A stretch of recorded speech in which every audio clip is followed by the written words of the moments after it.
皆さん明けましておめでとうございます。本年もよろしくお願いいたします。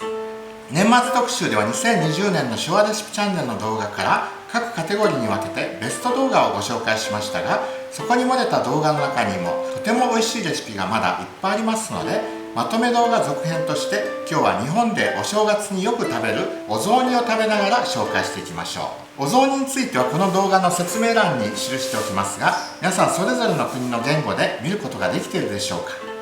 日本語、英語、スペイン語、ポルトガル語、韓国語の5カ国語で記していますので、設定によって変えられると思います。ご覧になってみてください。それからこのチャンネルを初めてご覧になった方のために、このチャンネルがどんなチャンネルなのか簡単に紹介しておきましょう。チャンネル本来の目的はいわゆる料理の作り方を教えるレシピチャンネルではありません。料理研究家だった私の父の半世紀前に日本語で書かれたレシピ本を現代によみがえらせて作ってみるというのが発端でした。作っている私も素人ですし、レシピは付随のおまけのようなものです。古いレシピを再現しつつ、私の記憶や当時の記録を探してその時代を懐かしむ、そんなチャンネルです。結果としてそれが外国の方たちに日本の料理を知ることができるチャンネルとなって多くの方に登録していただきました。ですので少しでもお役に立てるかとレシピも5カ国語でつけるようになりました。昔のレシピに加えて私の知る限りのレシピも加えて紹介していきたいと思います。素人がやる利点としてプライドがないので無謀にもいろんなジャンルに挑戦することができ、幅広いレシピを紹介できること、失敗も隠す必要なくハードルの低いものから高いものまで躊躇せずこれくらいならと皆さんに真似して料理していただきやすいこと、その他私がパラグアイから発信するということで海外の限られた環境と食材の中で料理する方法が海外に住む人にとってヒントになるのではないかということですね。面白いと思ったらぜひチャンネル登録と評価、コメントよろしくお願いいたします。ではまずスープ類は間違いなく全てのレシピ美味しかったです。ベーコンスープ、若鶏のコーンシチュー、その2つはアメリカのお母さんの味。アメリカ文化がどっと入ってきた戦後の日本でも好んでよく食べられていたスープです。ジャーマンスープ、ドイツのスープですね。すりおろしたじゃがいもの団子が美味しかったです。ドイツは日本の同盟国だったからか、子供の頃から私は大好きでした。アメリカの英語学校へ行ってた時も遊ぶ友達はほとんどドイツ人でした。ケネールシチュー、アイルランドの伝統スープ、これは肉団子がとても美味しかったですね。ブラジル風チキンスープ、ブラジルの視聴者の方からこれはカンジャジガリーニャだと教えてくれましたが、料理をほとんどしたことのないパラグアイ人の友達がこれを作って家族に喜ばれ、何度も作って今では得意料理になったようです。その他の料理も挑戦しているようですね。ボルシチ、ロシアを代表するシチュー、ロシア系の視聴者の方からさらに詳しい作り方を教えていただきましたが、いつかそれも挑戦してみたいと思います。オニオンスープ、そしてトマトスープ、グリーンスープ、コーンポタージュ、かぼちゃの冷製スープ、どれも完璧、美味しくできました。日本のスープとしては南京の味噌汁と大根の味噌汁、そして吉野汁ですね。他にも作り方はいろいろあるかもしれませんが、味のバランスとしてはほぼ完成されたレシピと言って良いでしょう。半世紀前に日本で書かれたクッキングノートの素晴らしいレシピを皆さんもお試しください。そしてクッキングノートの日本料理シリーズ8品ありますね。揚げ出し豆腐、だし巻き卵、いなり寿司の簡単バージョン、絹田巻き、かつらむきが難しかったですね。きんぴらごぼう、白あえ、これもとっても美味しかったです。焼きなすの浸し、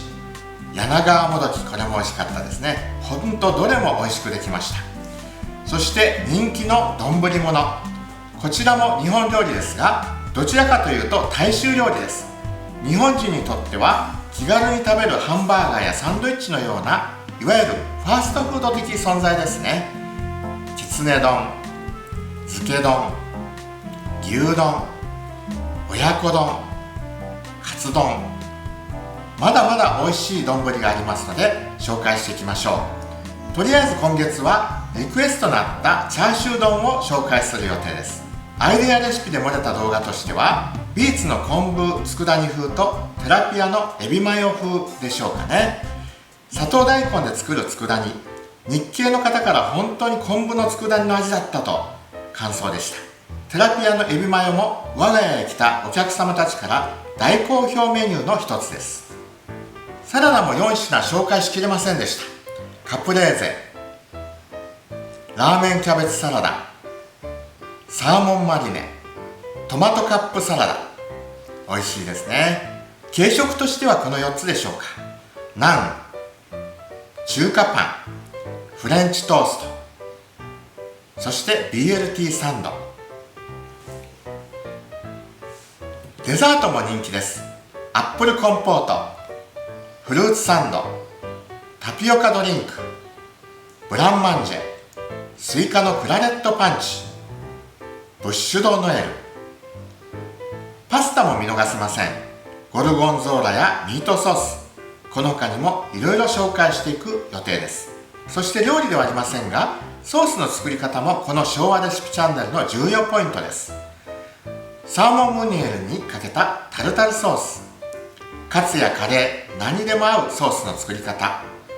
煮込みハンバーグやハヤシライス、オムライスなどに使えるデミグラスソース、その他漏れた美味しい料理まだまだあります。豚肉のピーナッツ揚げ、これもとても美味しかったですが、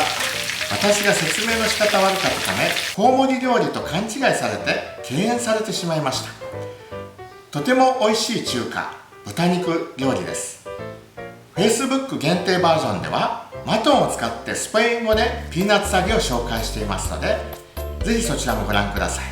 下手なスペイン語ですけども、バモスデスデオトロアングル説明してます。こんなに美味しいステーキの焼き方が日本以外ではあまり広まっていないというのはもったいないのでご紹介させていただきました。クッキングノートのレシピに量も方法も少し変更を加えましたが、玉ねぎたっぷりのソース、ぜひお試しください。いかがでしょう。年末スペシャルで紹介しきれなかった美味しいレシピがこれだけまだたくさん。昭和レシピチャンネルの凄さが分かっていただけたでしょうか。いや、私がすごいのじゃなく、父の残したクッキングノートのおかげです。ぜひチャンネル登録くださり、見逃した動画もチェックなさってみてください。素人ながらこれからももっともっと美味しいレシピを紹介していきますので、評価、コメント、応援メッセージよろしくお願いいたします。本年もよろしくお願いいたします。最後に、私が今食べているお雑煮は日本の数百年も昔から続く文化で、時代や地域によってレシピは様々。お米の取れない地域ではお餅を入れない時代もあったそうです。今は汁物にお餅と青菜というのが一般的ですが、お餅の形も丸型、角型、そのまま煮るのと焼いて入れるのとか違いがあります。汁もすまし汁タイプや味噌タイプ、味噌の種類も様々。妻の田舎岩手では醤油仕立ての汁にくるみをすりつぶしたタレを入れて食べるのが特徴です。そして今日私が食べているのは、だしと醤油で作ったすまし汁にパラグアイ日系コロニアで作っている丸餅、そして庭で採れた空心菜、そして三つ葉、鶏の入ったお雑煮です。お雑煮という呼び方はお正月だけに限られ、普段は餅の入った吸い物となり、結婚式などで出される場合はお漬餅と呼ばれます。では、ノスベモス、チャオチャオ。